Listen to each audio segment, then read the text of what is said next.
Partiti i lavori per la costruzione del nuovo centro polifunzionale di San Pio X. Nel cantiere all'angolo fra via Piazzetta e via Giuriato, il sopralluogo dell'assessore ai lavori pubblici Tosetto. 1.150.000 euro il costo dell'intervento, 500 metri quadri di superficie coperta, all'interno dei quali avremo uno spazio dedicato all'attività delle riunioni di quartiere, ma anche attività sportive, pallavolo e mini basket. La ditta incaricata di eseguire i lavori, la Cogemi di Marostica, impiegherà circa 6 mesi per terminare l'opera. In quartiere si guarda con favore al nuovo centro, una struttura, dicono, necessaria. È abbastanza valido, non c'è niente per i bambini, fanno tanto per i grandi, ma per i bambini non fanno niente. Per me va bene, se è utile, ma anche ci manca perché adesso viene eliminato il vecchio.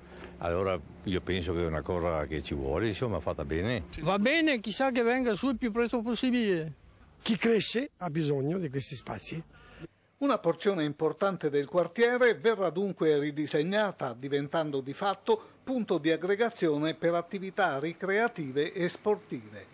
Sarà dotato di un bar, quindi di un piccolo locale ristoro, avrà gli spogliatoi, ci saranno i magazzini, ci saranno anche degli spazi da destinare a uffici per chi svolge attività sportiva o associativa nel quartiere.